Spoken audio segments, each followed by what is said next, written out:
बिस्मिल्लाहिर्रहमानिर्रहीम।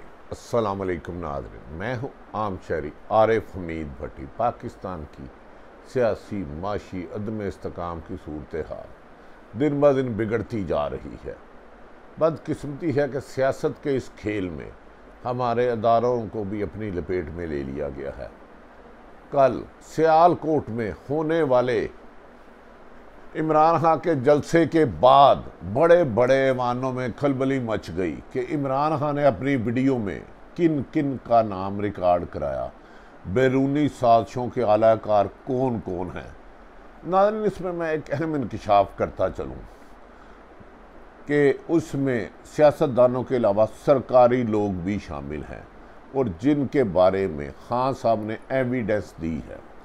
इनका नाम लेना कबल अज़ वक्त और नामुनासिब होगा क्योंकि इमरान खान साहब भी इसकी तस्दीक नहीं कर रहे, लेकिन उनके करीबी ज़राए ने बताया है कि उनकी हुकूमत को अमेरिकन साजिश के बाद पाकिस्तान के बंद कमरों में पाकिस्तान के सियासतदान और आला अहम अफसरान ने मिलकर हुकूमत को गिराया है। उस गिराने में ना सिर्फ पाकिस्तान का सियासत की रजीम चेंज करना है बल्कि गैर मुल्की ताकतों का एजेंडा भी कबूल करना है, यानी कि फॉरेन पॉलिसी को भी मुकम्मल तब्दील किया जाएगा।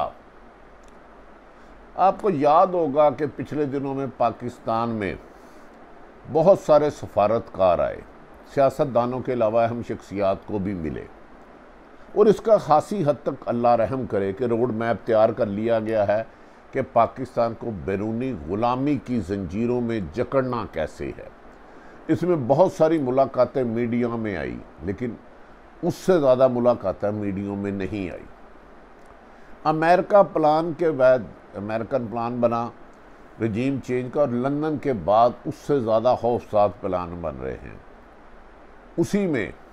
और उसके तानेबंद जब पाकिस्तान में मिले मुस्लिम लीग नून, पीपल्स पार्टी और बाज़ लोगों के दरमियान, तो इमरान खान की ज़िंदगी को ख़तरा लाहक हो गया और कहा जा रहा है कि बनी गाला के करीब कुछ ऐसे लोग पकड़े भी गए हैं, और इस्लामाबाद रावलपिंडी में अहम अदारों ने ऑपरेशन किया है, तो कुछ लोगों की निशानदेही भी हुई है। उस बारे में भी इन्वेस्टिगेशन जारी है। नाज़रीन, काफ़ी हद तक इमरान खान साहब इस वक्त रिस्क पे हैं। उस वीडियो में जो उन्होंने इंकशाफ किया उसके बाद इस मुल्क में खून रेजी से इस मुल्क को कोई नहीं रोक सकता, नामुमकिन है। और जिनके बारे में उन्होंने वीडियो रिकॉर्डिंग में बंद कमरों का इशारा दिया है वो कल रात से सो नहीं रहे, लेकिन उन्हें यह 4 दिन पहले पता था कि इमरान खान ने वीडियो रिकॉर्डिंग करवा ली है। फिर उन लोगों ने, नाज़रीन आपको बड़ी हैरत वाली बात होगी, मौजूदा हुकूमत यानी कि पीपल्स पार्टी और नून लीग को भी इलेक्शन कराने की तरफ कहा, लेकिन उन्होंने Nawaz Sharif and company, Noon league और पीपल्स पार्टी, मौलाना फजलुर रहमान ने फौरी इलेक्शन कराने से इनकार कर दिया। उन्होंने कहा जी पहले तो आपने कहा था कि आप टाइम फ्रेम पूरा करेंगे, अब आप हमें इस्तेमाल करके इस तरह नहीं होगा। नाज़रीन, इस वक्त माशी तौर पर पाकिस्तान सख्त बदहाली का शिकार है और खुदा ना खास्ता डिफ़ॉल्ट हो सकता है। बड़ी बदकिस्मती है, पाकिस्तान में कोई ऐसा सहाफ़ी नहीं है जो टोटल आपको बताए सरकारी जितने भी अफसरान हैं जिनकी 2, 4, 5, 8, 10 लाख तनख्वाह है, उनके कितने बच्चे बाहर कौन कौन से कॉलेजों में, स्कूलों में पढ़े और महाना उनके अखराजात कितने हैं, ये कोई फहरिस्त आपको नहीं देगा।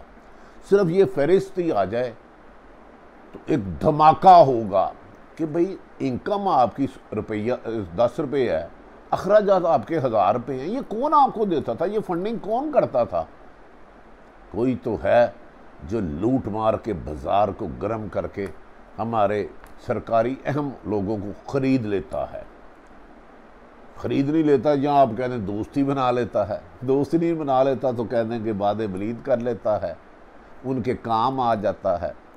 काम आना ये होता है कि आप मुझे छोटा मोटा तोहफा दे दें, लेकिन करोड़ों अरबों पे नहीं होता, वो ज़ाती मफाद होता है। इमरान खान की इस प्रेस कॉन्फ्रेंस कल के जलसे के बाद, जिसे हुकूमत ने ताकत से रोका गया, जिसमें शैलिंग की गई, लाठीचार्ज किया गया, मारपीट की गई, इनका ख्याल था कि लोग डर जाएंगे। इमरान खान के ज़्यादातर लोग मम्मी डैडी हैं और वो किसी भी सूरत में ज़्यादा नहीं आएंगे, लेकिन कल जोग दर जोग लोगों ने शरीक होकर हुकूमत के इस अंदाजे को भी गलत कर दिया गया। नाज़रीन, नहायत मोहतात अंदाज में ये बात कह रहा हूँ, कल की बड़ी खौफनाक प्लानिंग थी। इमरान खान के जलसे पर धावा बोला गया, मसीह बरादरी का इशू ही था ही कोई नहीं, झूठ था, पुलिस को इस्तेमाल किया गया, माजी में भी इमरान खान करते रहे इस्तेमाल, इंतज़ामिया को इस्तेमाल किया गया। ख्याल था कि इमरान खान जलसा नहीं करेंगे, अगर दूसरी जगह करेंगे तो उस दौरान स्टेज नहीं बन पाएगा, लाइटिंग का प्रॉपर अरेंजमेंट नहीं हो पाएगा, स्पीकर यानी कि आवाज़ साउंड सिस्टम सही नहीं चल सकेगा, और इस दौरान इमरान खान की ऊपर कोई अटैक भी कर सकता है।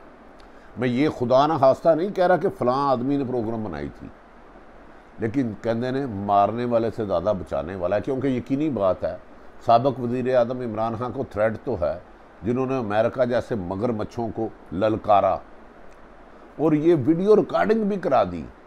इस मौके पे ऐसे लीडर का 5-6 घंटे पहले जलसे का मकाम चेंज कराना, वहाँ ना सिक्योरिटी तय हो सकती है, उधर प्रॉपर जब साबिक वज़ीर आज़म ने जलसा करना होता है एक प्लान बनता है, रोड प्लान, ट्रैफिक तैनात की जाती है, उस रास्ते की चेकिंग की जाती है कि खुदा ना खास्ता कोई दहशतगर्द तो नहीं छुपा। इतनी बड़ी साजिश नाकाम अल्लाह ने कर दी है, वरना इमरान खान का नया रूट बनाया गया, उधर पहले से हिकमत अमली हो सकती थी। लेकिन नाज़रीन, अचानक ही इमरान खान का जलसा होता है और वो इंकशाफ कर देते हैं, और इसके बारे में पाकिस्तान के अहम तरीन शख्सियात वीडियो में किस का नाम लिए इमरान खान के 2 वज़रा की ड्यूटी लगा चुके हैं कि खुदा के लिए हमें पता करके बताओ इमरान खान ने हमारा नाम तो नहीं लिया। ये सियासतदानों के अलावा बात कर रहा हूँ, सियासतदानों के अलावा बात कर रहा हूँ जिनको उन्होंने पाकिस्तान में रजीम चेंज करने के लिए अपना किरदार अदा किया है। इमरान खान के 2 करीबी वज़ीर की जिम्मेदारी है कि वीडियो में बताएं किस किस का नाम है, और वीडियो की 4 कापियाँ हैं, पाकिस्तान से बाहर भी जा चुकी हैं। नाम इसलिए नहीं लूँगा कि मुझे खुद मैं इस पर तहकीकात कर रहा हूँ, और इमरान खान ने यकीनन इसको खुफिया रखना है, वो इसको तस्लीम ही नहीं करेंगे। उनका ख्याल है कि मुझे कुछ हो जाएगा तो ये 3-4 जगह से जो उनके करीबी तरीन हैं, और बाद वज़रा ने ये जानने की कोशिश भी की साहब का वज़रा ने, पर इमरान खान ने उन्हें पकड़ाई नहीं दिया। उसमें होश रुबा है, उन्होंने ना सिर्फ ये लिखा कि मेरी जान को ख़तरा है, उन्होंने कहा किस किस सियासतदान के लिए किस किस अहम तरीन शख्सियात ने उन्हें ज़ोर डाला कि इनके ख़िलाफ़ कार्रवाई ना करें। और इमरान खान ने जो वीडियो रिकॉर्डिंग की है, इसमें कुछ अहम शख्सियात की करीबी अजीज़ जिन्होंने अरबों नहीं खरबों रुपए कमाए हैं, अरबों नहीं खरबों रुपए कमाए हैं, कमो बेशतर, मतलब मैंने गिने तो नहीं भाई, मुझे क्यों पूछ रहे हो, उनके बारे में भी तफसीलात हैं। अहम शख्सियात के करीबी अजीज़ अरबों नहीं खरबों मैंने गिने नहीं, और बैरून मुल्क प्रॉपर्टी बनाई है, उनके बारे में भी मुकम्मल तफसीलात हैं। इसीलिए नाज़रीन, चंद दिनों से जो मुस्लिम लीग नून के बहुत हलकों के करीब साफ़ी समझे जाते थे, माजी में भी मुस्लिम लीग ने उनको बेपनाह नवाजा। मौजूदा हुकूमत में भी मुस्लिम लीग नून की एक खूबी है कि साफ़ियों को भी खूब खिलाते पिलाते हैं, और इमरान खान भी अपने करीबी साफ़ियों को बुलाते रहते हैं, और वो भी न्यूट्रल साफ़ियों को नहीं बुलाते, लेकिन वो अपनी हिकमत अमली है, ये सियासतदान का राइट है कि वो जिससे बेहतर समझता है।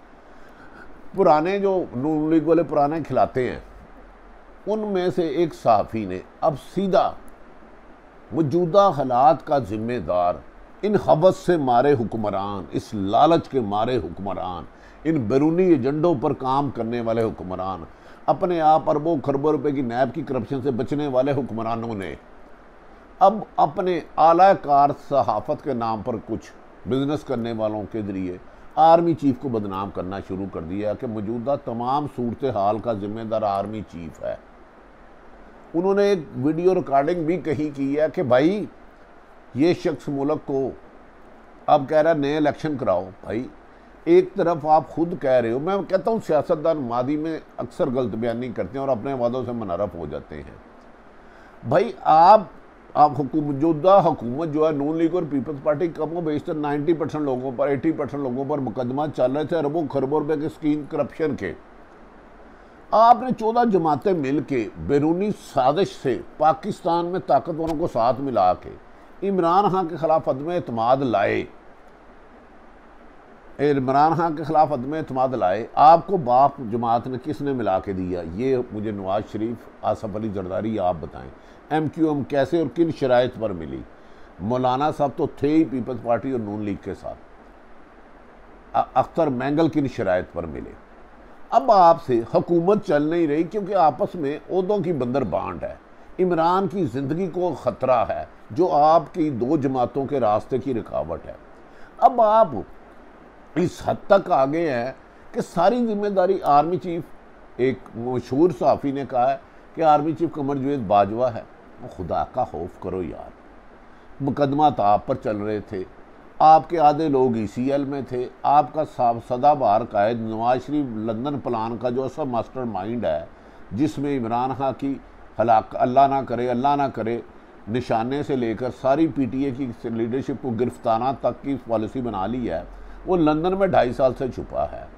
आपने इमरान खान की हुकूमत गिराई रात 2 बजे 12 बजे इस्लामाबाद के ऑनरेबल जज साहिबान हाई कोर्ट के और सुप्रीम कोर्ट के लगे। उन्होंने आइन और कानून के मुताबिक काम किया। अदालतें हमेशा इंसानी हकूक़ की रखती हैं, जहाँ इंसानी हकूक़ की वायलेशन होगी अदालतें काम करेंगी। तो भाई, और इस तरह असम्बली के बाहर प्रिजन वैगन आ गई, जेल वाली यानी कि कैदियों वाली वैन आ गई। इस तरह खौफ डाला गया आपने इमरान खान की हुकूमत पर, तो आपने उसकी हुकूमत उल्टा दी, अपना कब्जा कर लिया। पंजाब में अभी तक 2 गवर्नर हैं, वज़ीर आला पंजाब हमजा शहबाज हैं, लेकिन काबीना ही नहीं बन सकी। अब आपकी आपस में लड़ाई चल रही है कि फलां वज़ीर हो। अब पंजाब में नाज़रीन 3 DPO ज़िले के अफसर कहते हैं DPO, SSP सीनियर SSP होता है। उनमें अहम शख्सियत के करीबी अजीज़ ने 2 अफसरों की तैनाती करवाई, एक की मौलाना फजलुर रहमान ने कराई। अहम शख्सियत के करीबी अजीज़ ने 2 अफसरों की तैनाती कराई और वो शख्स इस वक्त पाकिस्तान का पावरफुल तरीन आदमी है, लाहौर के रिहायशी हैं मुनासब। लेकिन अब नजम सेठी ने सारा रुख आर्मी चीफ, देखें आर्मी चीफ, और पिछले दिनों में आसफ अली जरदारी ने कहा जनरल फैज़ हमीद खुडे लाइन लगा हुआ है। मरीम नवाज ने पहले आर्मी चीफ और जनरल फैज़ का इस्तीफ़ा मांगा कि खलाई मुल्क की धांधली की है, ये मुल्क की तरक्की की जमहूरियत के दुश्मन है। और मरीम नवाज ने 4-5 दफ़ा कहा फैज़ इमरान खान के लिए फैज़ के लिए काम करते थे, और कहा कि आर्मी चीफ, जब उन्होंने सवाल किया गया कौन सा होगा आपकी हुकूमत में, उन्होंने कहा बेदाग होना चाहिए। खुदा के लिए इख्तलाफ करें, सियासी अदारों को इंटरफेरेंस ना कल करनी चाहिए थी ना आज करनी चाहिए। जो कल भी करता है गलत है, जो आज भी कर रहा है गलत है। लेकिन अपनी नाकामियों की, अपनी रुसवाई की, अपनी बदनामियों की 4-4 दफ़ा आप इक़्तिदार में हैं, उसके ज़िम्मेदार तो मौजूदा एस्टेब्लिशमेंट या अदलिया को ना डालें। हाँ, इमरान खान साहब को भी चाहिए, उनकी ज़िंदगी को ख़तरा, अल्लाह उनकी हिफाजत करे, सिर्फ उनकी नहीं पीपल्स पार्टी वालों की भी हिफाजत करे, नून लीग वालों भी करे, और रेडी बान जो गरीब है, किसान है, जो 90% इसकी पॉपुलेशन है, अल्लाह ताला इन सब की हिफाजत करे। लेकिन नाज़रीन, मेरी इमरान खान से भी गुजारिश है, जहाँ आपको आपकी ज़िंदगी को ख़तरा है, अल्लाह ताला आपका हामी और नासर हो, तमाम पाकिस्तानियों का, तमाम कायनात का, क्योंकि अल्लाह रब्बुल आलमीन है, कुल कायनात का रब है, सिर्फ मुसलमानों का नहीं, उनका। लेकिन आप थोड़ा सा सियासतदानों ने नाज़रीन बहुत ज़्यादा नफ़रतों को नीचे तक तकसीम कर दिया है। पहले लीडरशिप ने इख्तलाफ राय को नफ़रतें, और अब गली मोहल्लों में ख़दशा है कि खाना जंगी ना हो जाए। इन हालात में इलेक्शन मेरी राय में, क्योंकि जहाँ नफ़रत और इख्तलाफ राय गली मोहल्लों में पहुँच गई हुआ तो खून रेजी के अलावा कुछ नहीं होगा। तमाम सियासतदान बैठे सरकारी इदारे कोई किरदार अदा कर सकते हैं, या ख़ुद ये वतन अज़ीज़ के लिए, इस मुल्क की आज़ादी के लिए, इमरान खान तो ख़ुद कह रहे हैं कि वो मुल्क की हकीकी आज़ादी के लिए जंग लड़ रहे हैं। तो आपस में बैठ के एक नुक्ते पर आ जाए कि इलेक्शन किस तरह करवाने हैं, किस तरीके से शफाफ होंगे, ताकि तमाम इलेक्शन का रिज़ल्ट माने, और उसके बाद आपस में जो नफरतें तकसीम की गई हैं सियासी जमातों के दरमियान, इवन के सहाफ़ी भी इस लपेट में आ गए, सरकारी इदारे में, उसको ख़त्म करके इलेक्शन कराएं, वरना खून रेजी होगी। इमरान खान ने 4 वीडियो रिकॉर्डिंग मुख्तलफ पहुँचा दी है, जिनके नाम हैं नाज़रीन, मुझे कुछ नामों का पता चला, लेकिन इमरान खान इसको खुफिया रख रहे हैं। अल्लाह करे कि वो वीडियो सामने ना आए, मेरी दुआ है। अल्लाह करे कि हुकूमत हो या अपोजिशन हो या पाकिस्तान का कोई भी शहरी हो या पाकिस्तान का कोई भी शख्स किसी भी ओवरसीज़ पाकिस्तान, अल्लाह सबकी हिफाजत फरमाए। आपस में अब सारे लोग बैठें और नफ़रतें ख़त्म करके मोहब्बतें बाँटें। इलेक्शन शफाफ कराए जाएँ, जिसको तमाम सियासतदान तस्लीम करे। लेकिन मेरी सरकारी इदारों से गुजारिश है, खुदारा अब आप पार्टी बनना छोड़ दें। किसी एक के लिए दूसरे को ख़राब ना करें, दूसरे के लिए पहले को ना करें। जब तक सरकारी इदारे जितने भी हैं वो सियासी जमातों के आलाकार बने रहे, अपने इख्तियार से तजावज़ करते हुए जुल्म ज़्यादती नाइंसाफ़ी करते रहे, मुल्क में अमन नहीं आएगा। खाली सियासतदान अमन नहीं ला सकते, क्योंकि वो हमेशा सरकारी मशीनरी इस्तेमाल करते हैं। झूठा मुकदमा भी कोई करता है, किसी नामालूम शूटर से गोली भी मरवाते हैं। आजकल सहाफ़ियों की भी फरिश्त बनी है। अल्लाह ताला सबका हामी और नासर हो। नाज़रीन, मैंने तो खलफन कहता हूँ, कभी असला रखा ही नहीं, सारा दिन सिर्फ दुरूद शरीफ पढ़ता हूँ। 10 से 12 सहाफ़ियों को मारने का प्रोग्राम है, यहाँ सबक सिखाने का प्रोग्राम है, क्योंकि मारने वाले तो ज़ात अल्लाह है। अल्लाह ताला सबका हामी और नासर हो। अल्लाह सहाफ़ियों को भी झूठ बोलने से, हराम खाने से बचाए। जो सहाफ़ी हराम खाते हैं, झूठ बोलते हैं और किसी एक सियासी एजेंडे पर दूसरे को नुकसान पहुँचाते हैं, तो उनका भी एहतसाब होना चाहिए। लेकिन नाज़रीन, इमरान खान की कल की तकरीर, वीडियो बयान पे बड़े बड़ों की नींदें ख़त्म हो गई हैं, जो अपने आप को अनटचेबल समझते थे। अल्लाह ताला पाकिस्तान का हामी और नासर हो। इमरान खान साहब, आपसे गुजारिश है कि किसी दिन अपने अच्छे काम की, जो 3.5 पौने 4 साल हुकूमत किया, उस कारकर्दगी लोगों को बताएं, सिर्फ नफ़रतें ना बाँटें। और जो इस वक्त हुकूमत है, वो 1 महीने में अगर कोई अच्छा काम हुआ तो वो भी लोगों को बताएं। सिर्फ आपस में कौम को तकसीम करने के लिए नफ़रतें ना बाँटें। नफ़रतों से कौमें नहीं हजूम बनती है, और हजूम कत्ल गारत पर उतर आते हैं, एक दूसरे को मारते हैं। इससे मुल्क का अमन कायम नहीं होगा। सारी सूरत हाल आप तक रखी बड़े एहतियात से मैंने, कुछ मुख्तसर लफ्ज़ों में, वरना ख़बरें आज खौफनाक बमशेल हैं। पाकिस्तान का अल्लाह हामी और नासिर हो। पाकिस्तान जिंदाबाद।